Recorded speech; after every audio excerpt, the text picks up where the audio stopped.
Welcome back to the J Ray's Nerd Show, and love is in the air tonight. I am recording this on Valentine's Day. It should be posted the same day. Sometimes I get a little lazy in these things. Thank you so much for the people that listened to my first episode. I had like 40 listeners, which is pretty good considering we're just starting this thing. We're getting this train a rolling. And it's funny, like with it being Valentine's Day, I thought of some like interesting things to share with you.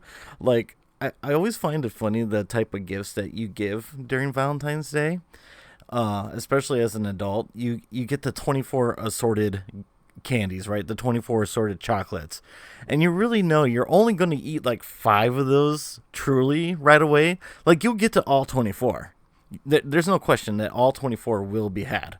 But initially, you're only going to eat the first 5 because only like 5 of them are actually really good. And then you find yourself like 2 months down the road, desperate for some chocolate, and you're like, "Oh my gosh, I still had that Valentine's Day candy.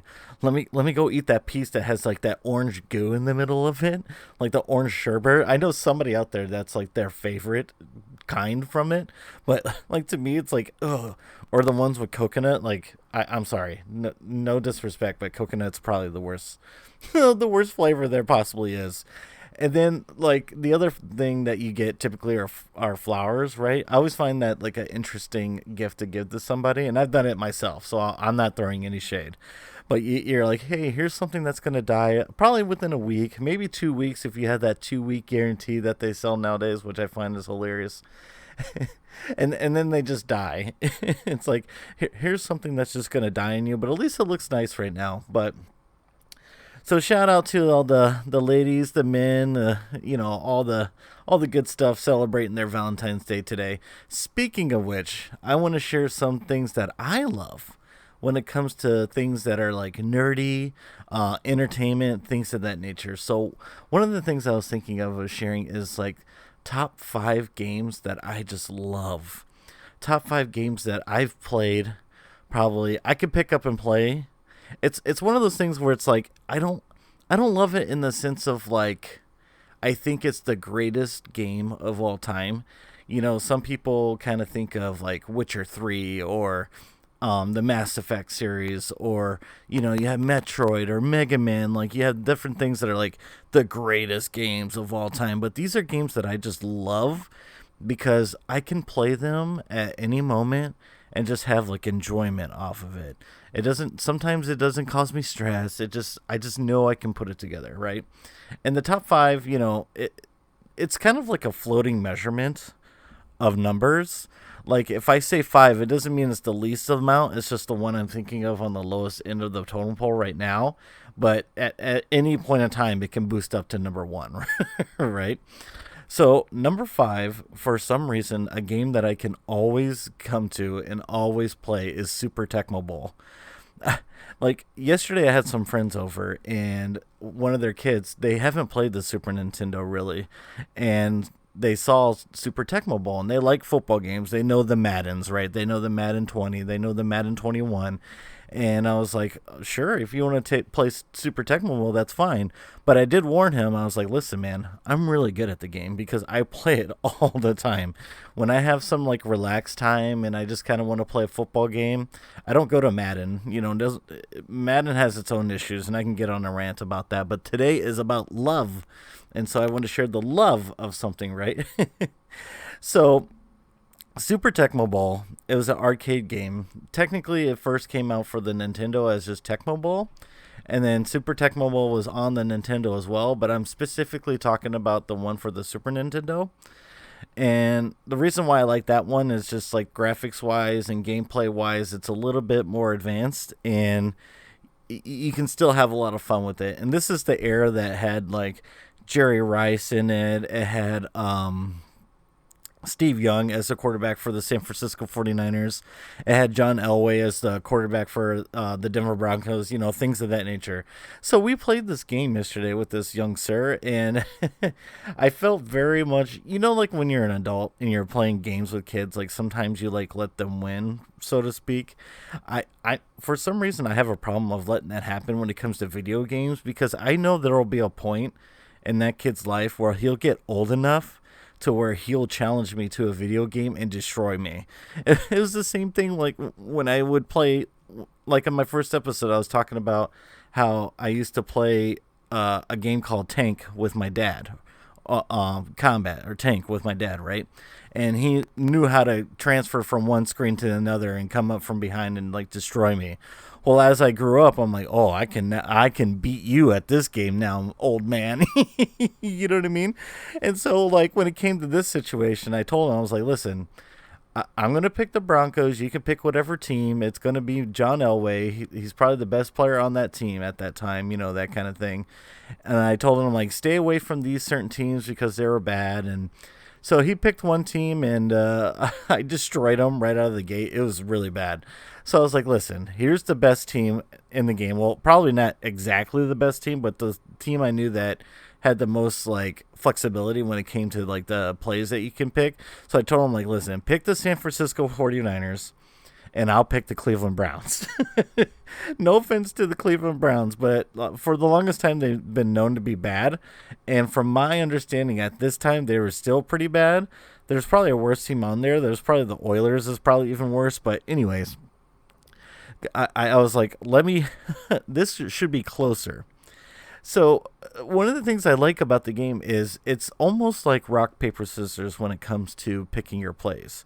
So you have 3 run plays and 3 pass plays. Now there are ways to change it within that game, but typically when you play with somebody, you want to stick to those 6. And when you go to pick your plays, you hit like a directional pad and like a button, usually A or B.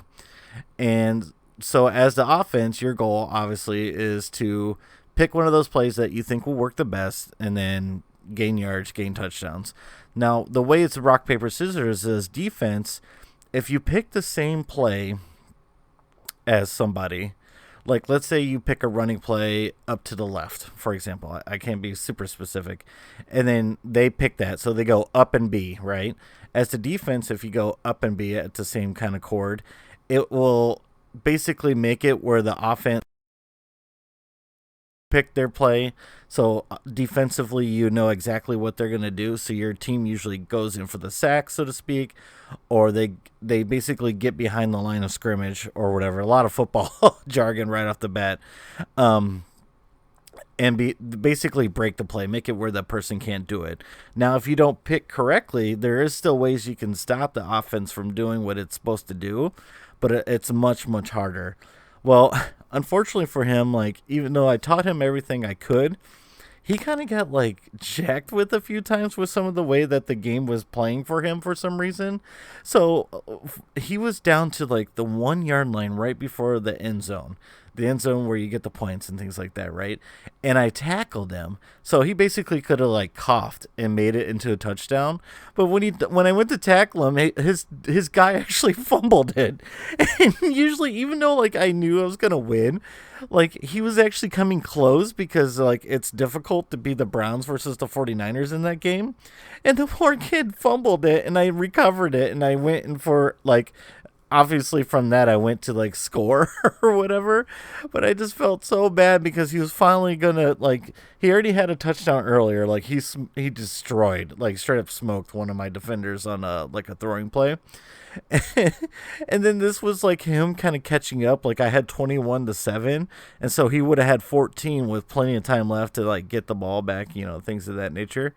And the poor kid fumbled it, and of course I scored because like no mercy. When it comes to, like I said, playing kids at games like that, I'm sweeping the leg 100%. There's no question about it. So yeah, look it up, Super Tecmo Bowl. It's a really fun arcade type football game. Even if you're not into football, it's one of those ones that like you can just play like for fun.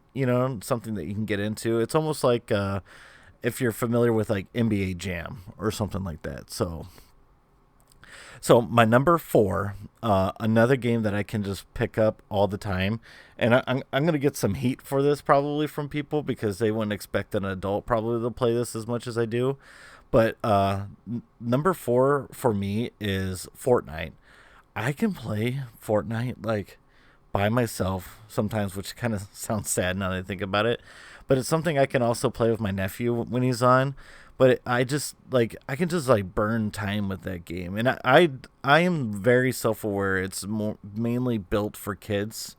There's a lot of terminology that they use to kind of make it where it's more like I wouldn't say kid friendly as in like 3 year olds, but kid friendly like 5 to like early teens, I would say. But there are adults that play it. But I mainly like it because it's like you can be like different characters. You can collect different guns. You can go in there and attack as much as you want. Sometimes what I like to do, sounds weird, but I like to explore a lot. So what I'll do is like I'll land on the outside skirts, like where I know people aren't going to be specifically, and then I'll go and just like roam around, just like look at the map, even though it's like been the same map for a long period of time. It's just one of those things where I just like to explore, like to be different characters. They have like these silly dances. The thing that I like about that game, they try to keep ideas fresh, even though it's like a stale concept, if that makes any sense. So what I mean by that is they try to add in different elements. Like right now they have this like it's not really like fetch quest, but they have like different AI or computer characters that you can land on, and they all have like different personalities. Like there's one that's like a pancake guy. His name is Mancake, and he like has a restaurant or whatever.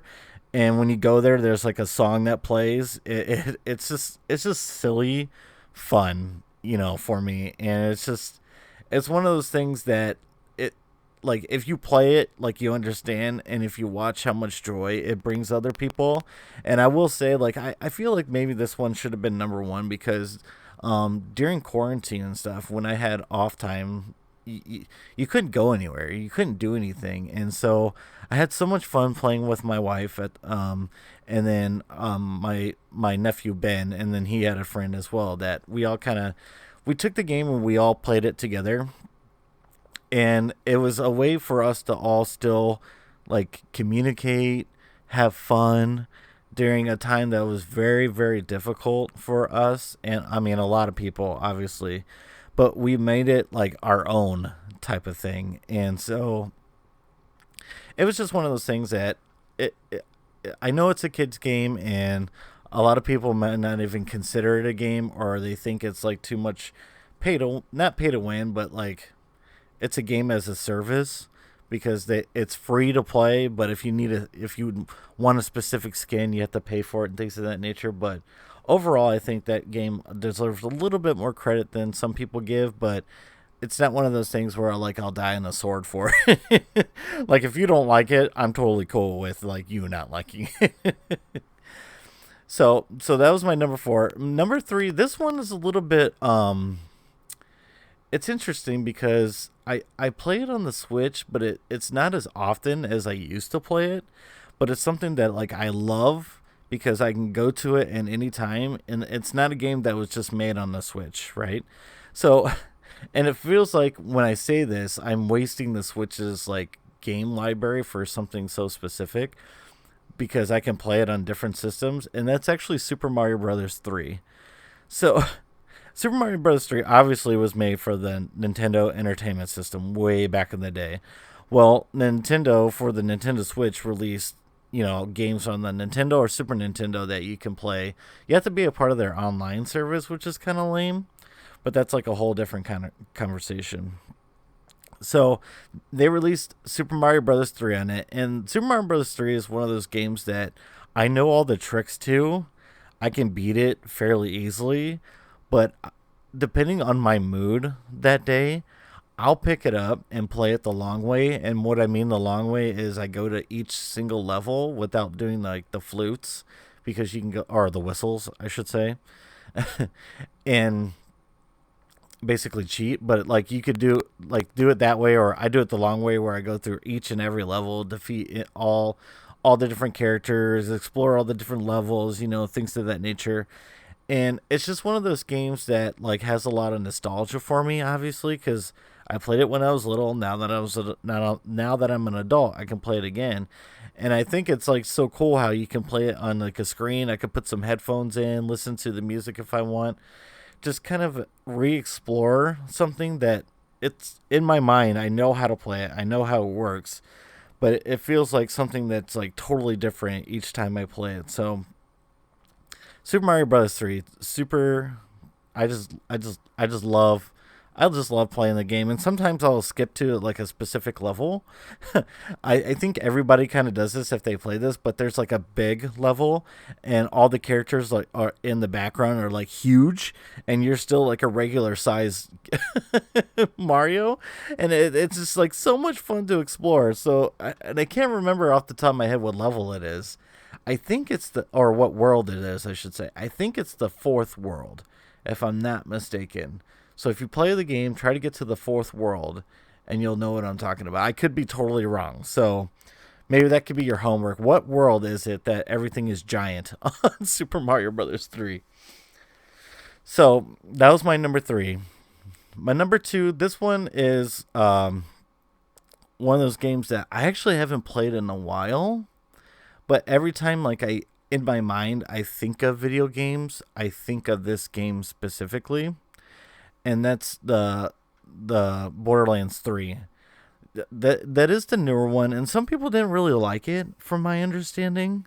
But I really had a lot of fun with it. If anything, like once I finished it, I was kind of like sad in a way because I did everything I could when it came. Well, the original release, like obviously there's DLC and everything like that now. But I was kind of sad in a way because like I knew I was coming to the end of my journey.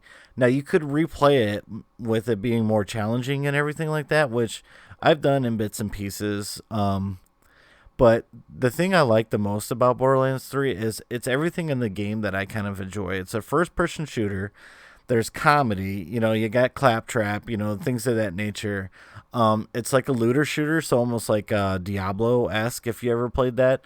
If you don't know what Diablo is, it's kind of the way the gameplay is you can kill different enemies and they'll drop specific weapons, and sometimes they're better than the weapons that you're holding, so you like to take that into your inventory and you can sell off what you currently have or hold on to it.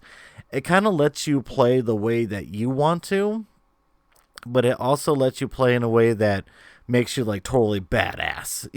You know what I mean?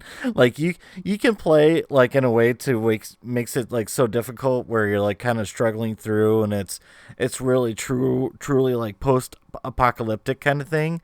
Or you can play it where it is still post apocalyptic and you're a vault hunter and all these different things, but like you have these like amazing weapons and these amazing abilities. And I picked a character where you can have like a dog, so to speak. It's more of like a creature, but and you can name it. And of course I named it Gizmo, and from my cat Gizmo herself or whatever. So like I had my character and then I would like go Gizmo. He wouldn't say it, but like in my mind he said it, of course.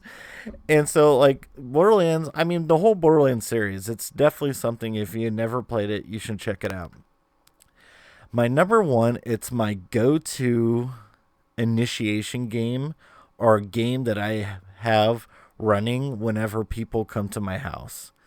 And that is Mario Kart 64. Now, before I get into how awesome this game is, or how fun this game is, shout out to one of my buddies. His name is James. I thought I was good at Mario Kart 64 because I've done, what you need to do to like race in it and achieve greatness. But my buddy James, and he doesn't even cheat. I don't know how he does it. I've been trying to figure out how he does it. But he always comes over my home territory and destroys me with this game. Just absolutely destroys me with this game. He is a Mario Kart 64 beast. So there, I said it. It's in the Ethernet right now, or the ether, right? So if he listens to this podcast, shout out to you, James, for being just like the Mario Kart 64 king, in my opinion. I'm sure there's probably somebody out there better than you, but I haven't seen it, so I don't know it exists, right? Anyways, so the reason like this is A, I have my original Nintendo 64 that I still use. B, it's an easy game for everyone to pick up. Once again, like I said yesterday, I had friends come over. I had a kid. He's never played the Nintendo 64. He's seen the controller, I think, but had no idea how to hold it because if you ever hold a Nintendo 64 controller, you have like just looking at it from an outsider's perspective, you're like, what in the blue blazes am I even looking at? Like, what in the blue blazes is this? So, like, I showed him how to use it. I showed him how to use the controls. He was kind of learning how to steer a rough way because the steering on the game isn't like 1,000% accurate. It's a kart game and it's a like arcade style, so it's not going to be like a Gran Turismo or like driving a real car. You know what I mean? But he picked it up and he actually ended up doing like fairly well after a while. But then we moved on, of course. But it's one of those games that like if I have a party of people I'm gonna have like come over to my house, we're gonna play that game. It gets the conversation going, it gets your adrenaline running, it gets like the crap talking, and everything. To the point where a few years ago, and I need to do this again. I really, really need to do this again. But we actually had a Mario Kart 64 tournament at our house. So my wife, bless her heart, like she made like Super Mario themed cupcakes. We had like had a tournament bracket, which I was told I didn't do correctly, but it was my first go, so I did what I could. We had like little baggies. I went out and bought like this Luigi hat that I still have to wear. And we had like first, second, and third place prizes, things of that nature. And it was it's one of those games that like everybody can just get together. A lot of people know the Mario characters, even if you're not familiar with video games. You know who those baseline characters are, like Luigi, Yoshi, Mario himself, the princess, Toadstool, Princess Peach. I think Wario's on that game. Donkey Kong. Just everyone knows those baseline characters, and so it makes it so much easier to kind of just get people together. So, those are some of the 5 games that I can think of when it comes to the games that I just love. They're not the greatest games of all time, and they're not going to be like award winners. Some of them may have been, they're not going to be one of those ones that maybe people even put on their top 10 list of all time. You know what I mean? Some of them may, but it's just like games that you can just play at any moment no matter what, and just have fun, and that's what it's all about. So I guess my other thing for you, in the comments is like, what are some of the games that you kind of like playing? You don't have to do a list of 5 if you don't want. Just like kind of think back, like if you play video games, like what are some of the ones, even when you were a kid, like what did you play as a kid that you just like loved and you just remember so fondly? And just kind of, just let me know, and I'll comment back and see like I'd just be interested to see like what other people are kind of like into when it comes to that. Now, on a side note, I, I it's it's kind of funny like how things go when it comes to like just like life in general, right? And one of the things I kind of like fell into was looking up or doing research on different items when it came to like comic books. And I was trying to do some like research for the show, like come up with like different ideas of things like nerd wise to talk about. And one thing I realized is I am not much of a reader. It's interesting when I watch a movie. Obviously, I can sit there for like 2 hours. Like, let's say the movie's like 3 hours long. I can sit there the whole time and be fine. But for some reason, when I go to sit down and like read something, like read a book, I have a really hard time doing it. It's like I have a hard time escaping into a book. I think it's because like I'm more of like a visual kind of person, but I also have a huge imagination. Like I remember when I was young and I had like little professional wrestling like action figures. I would mix them in like with my regular action figures. Like if I had a Spider Man, I would have Spider Man fighting Hulk Hogan, things of that nature. But for some reason, when it comes to like reading specifically, I just can't do it. I just have a hard time, when it comes to books. So I'm really kind of looking for suggestions here because I what I have a goal in mind. My goal is to read at least one book by the end of April. I don't know why, but I think it was like because I literally have a tub full of comic books, and I honestly can't tell you. And I'll tell you how I got into them, but I honestly can't tell you like when I've read any of them.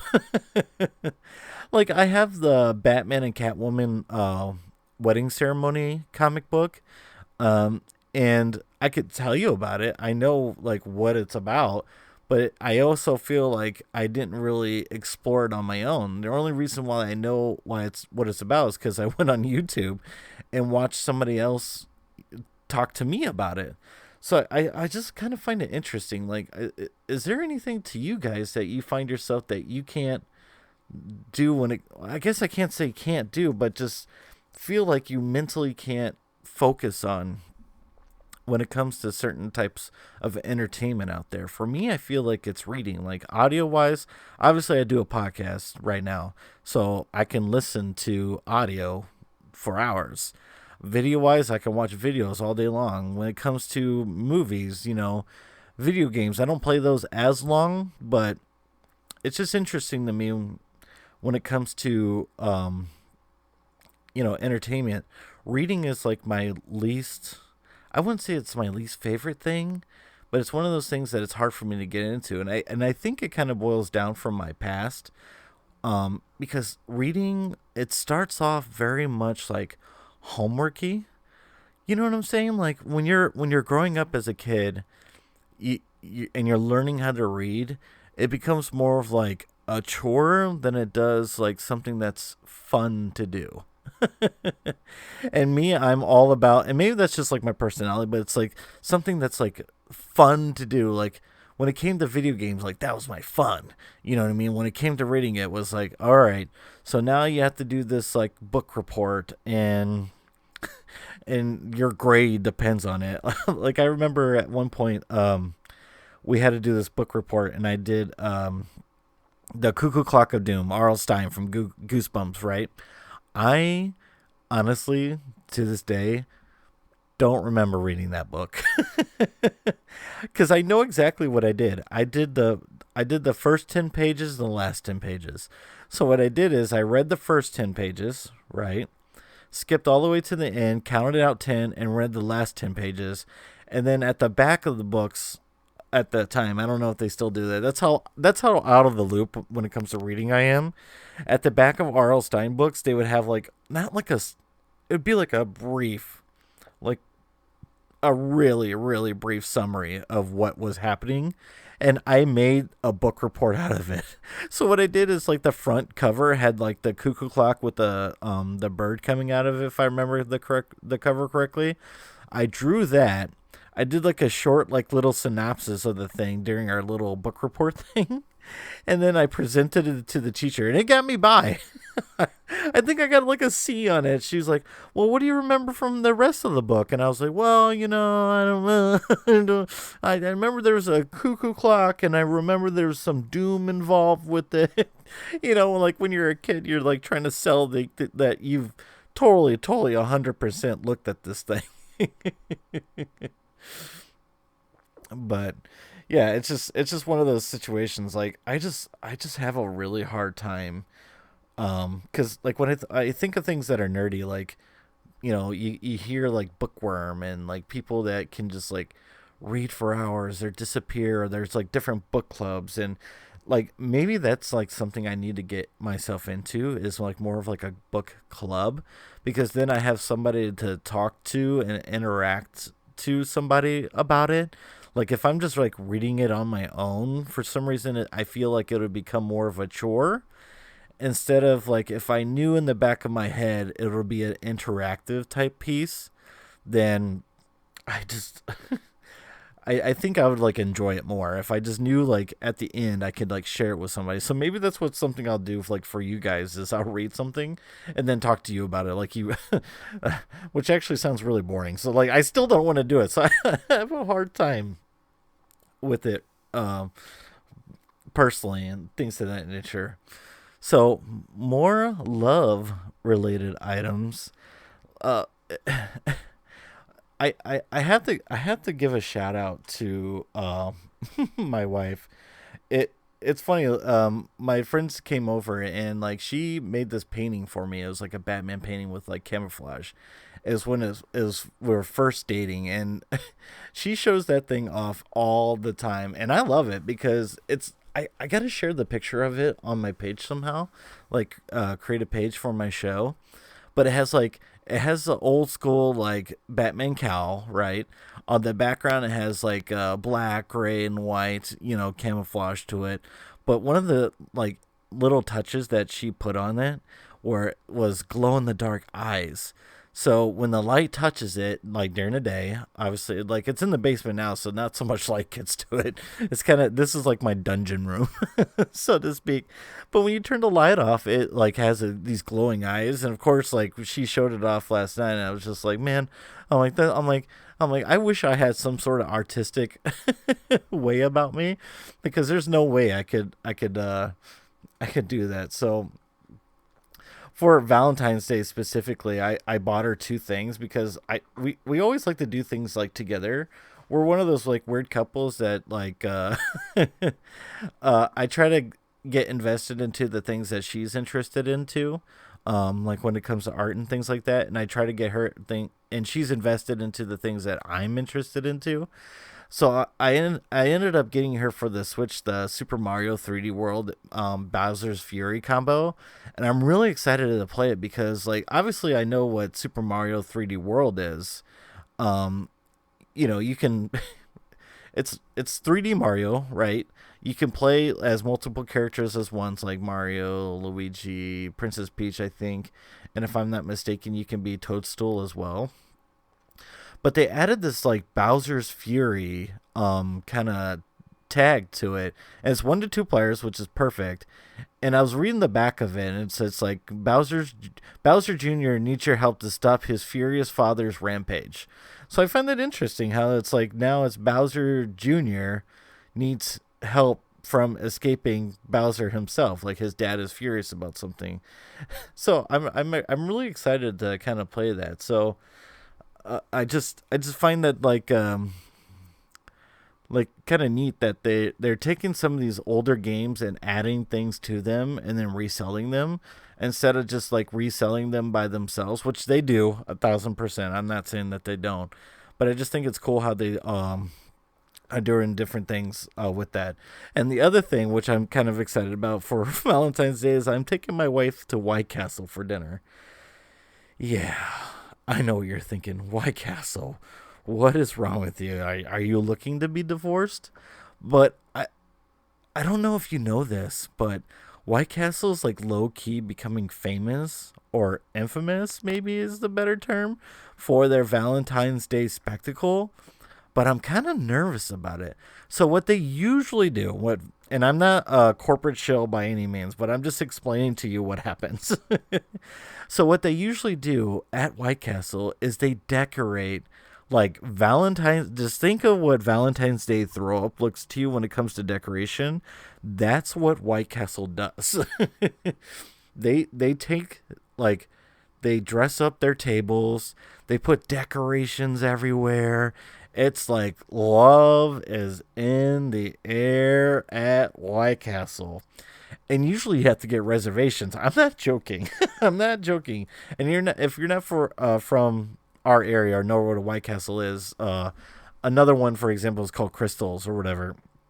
Anyways, so like you still order like the regular food. They don't do anything special when it comes to the food, from my understanding. They just make it where like you and your significant other or whoever you decide to bring, it could be your kids or whatever, just for funsies, and they just make it like Valentine's to like the thousandth degree. Well, unfortunately, due to everything going on in the world, can't say the C word because you get this audio taken down for some ungodly reason. But they're doing like a drive-in type car hop type thing. And I'm gonna tell you what I expect from it, but I also am gonna tell you like what I think is actually gonna happen. So my expectations are, because from what it said is you pull up, they'll have a reserved spot for you, and they have like a car hop or somebody who will like bring you the food to you in your car, and obviously you could, eat within your car. So here are my expectations, but I think I'm going to share to you the reality too of what I think is actually going to happen, and why I think I'm going to be ultimately disappointed with it. And I'll tell you why I'll be disappointed with it. So here are my expectations. What I expect is like a reserved spot for our vehicle, for my wife and I. Obviously, we're going together in one car. And what I'm hoping is they have some sort of like decoration, like not a tunnel of love kind of thing, but like some sort of decoration where your car can like be parked under, or maybe some decorations like around the parking lot to make it like a little bit, basically the experience on the inside but on the outside, right? But the conundrum, and wait, let me don't cut myself short here.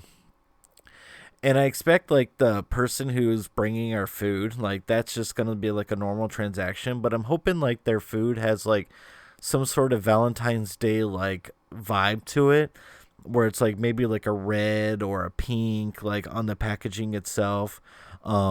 Maybe they'll give like a paper menu, which would be funny, like you're going to a fancy restaurant where you like have like a three-tier thing. And I just think that like just like ways that they can make it impactful, so you're not missing the full experience, but you're only missing part of the experience. So that's what like my expectations are. And maybe and like I said, I self admit my expectations are too high for this situation, because I think this is what's really going to happen. Because you have to imagine, I live in Northwest Indiana, and it's the dead of winter right now. Of course, it's so bad. I wouldn't say it's super bad. I mean, we've gone through much worse, but it's one of those situations where it's like it's snowy, it's cold, it's garbage. This is what I expect to happen. I think we're gonna pull up. There's gonna be a poor soul sitting there in the cold. What are your names? Freezing, right? Like what are your names? And I'll be like, oh, this is Jonathan, and and blah blah blah blah blah, and it'll be a parking spot, and they'll just have somebody come out, bring us food, and that'll be it. No decorations, no little neat little touches. It's just gonna be basically like if you went to White Castle on like a Tuesday, hungover for some reason. You know what I mean? Like just one of those things where it's like not really super official, and it's gonna be kind of just like, I don't know. And the reason why I will be just like disappointed, even though like my wife and I will find a way to make it fun. Like that's my favorite thing about her. Like not to kind of get too gushy on this thing, is even when we're like, we try to go into these situations that are like bad, like we make the best out of it. But because I talked her into doing this, like we like to explore different things. You know what I mean? And so like I'm taking away like the typical like steak dinner, or where I would make her dinner, or do something that's like more the super romantic side of the house, to something that's more like fun and like witty. And I just hope it's something close to that line. Just something close to it. I I would settle just for maybe the person that's freezing outside taking people's order, if they were just like dressed in like a red a red jacket or something. So my final thing of love, as we're kind of reaching into like a 40-minute time frame, is I love my local video game store. I love it. Like, I don't know where you live, if you have a local video game store, but the one I have specifically, their name is Game Changers. It's in Michigan City, Indiana. One of the workers there, his name is Alex, and he's always like a straight shooter with me. And he always like, I know it's like a customer like and worker kind of like relationship, but I feel like it goes beyond that, because they take things to like the next level when it comes to helping me specifically.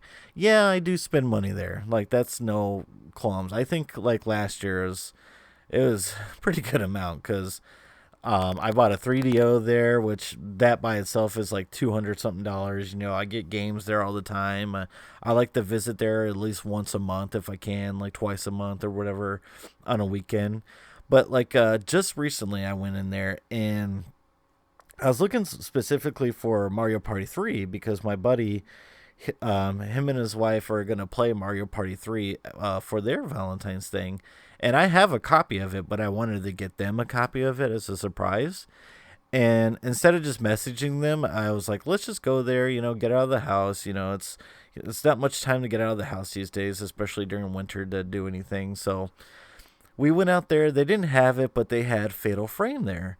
Well, they had two copies of Fatal Frame. Fatal Frame, when it was released, from my understanding, because he explained it to me, is they had two covers on it. One was like the original art that they released, and then obviously they did like they reproduced it. It's the same game, the same company making it, but they reproduced the art. So they basically, I'm guessing what happened, and this happens a lot from my understanding, is they run out of the artwork for the first set, so they when they go to reprint it, they just reprint it with like new packaging. It's lame, but you know it just happens sometimes. Well, when I was looking at which one I wanted, because for me it didn't like super matter, but I kind of wanted the original artwork just so I can say I was like, hey, this is the original. You know what I mean? Because when I show my friends these things, you know, I get a kick out of like showing them like super authentic. Well, for some reason, the casing on the inside like had like just like one torn piece off of it. He's like, I can just like repackage this for you, like on a different thing, and it'll be the exact same, and it'll be all fixed. And you know me, I'm very low key when it comes to like demands as a customer, because I just, you know, I myself, whenever I work with somebody or somebody's a customer of mine, you know what I mean? I just like, just try to keep, you know, I don't really go out of my way to make anybody else's life miserable. That's just me as a customer typically. I try to keep things really calm unless I'm forced to otherwise, right? Well, so this guy, like, I was still shopping around. He took the time, and I know this sounds so little, but you gotta understand, like, he took the time to repackage it, fix everything to where I could have it exactly the way I wanted it, you know? And, like, that to me just shows, like, it's super professional.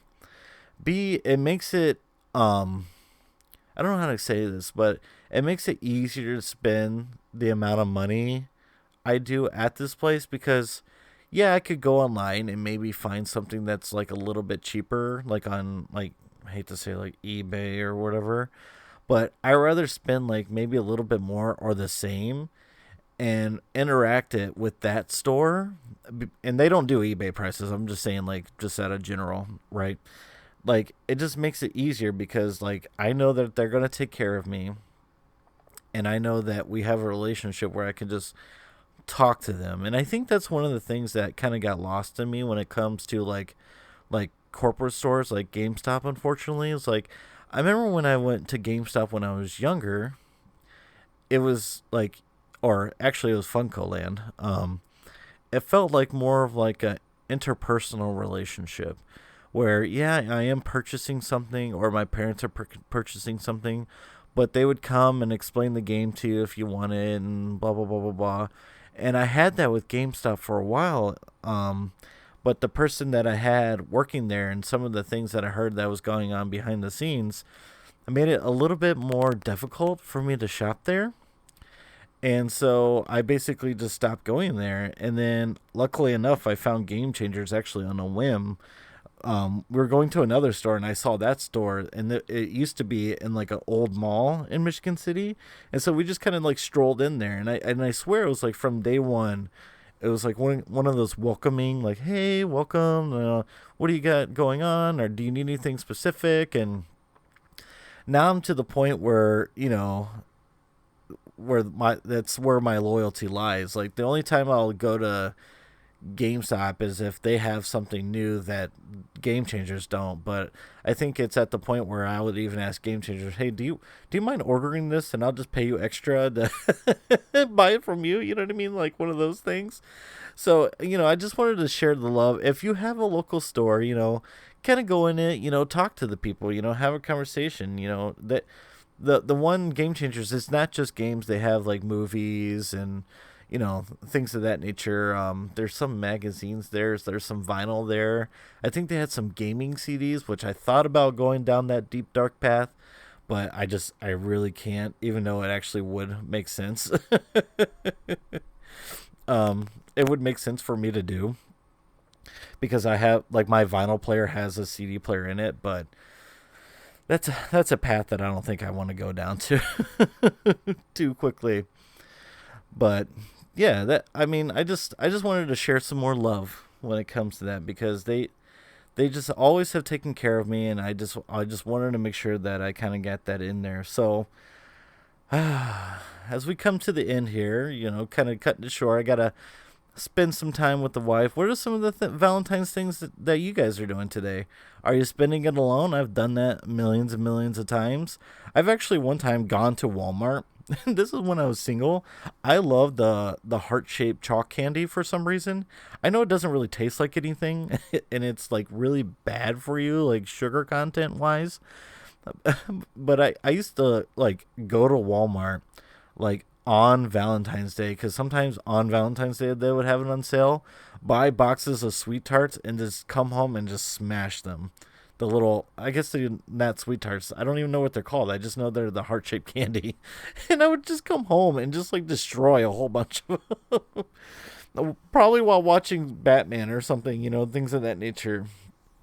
And that's like when I was single. Now that I'm married, not like I'm obligated to do something, but I like to do things like even if it's small, for the wife and things of that nature. So yeah, just let me know. What are some of the things that you're kind of doing this year, or maybe nothing at all. It's definitely still strange times that we're going with, and I appreciate you listening again, and I hope you're out there, trying to, if you're in Northwest Indiana or in the Midwest, try to stay warm. it's a it's a whole different ball game out there. So, anyways, hope you like, share, subscribe the video. I appreciate all the support I've been having so far, and we're gonna keep this train a rolling. All I know is I hope you stay nerdy.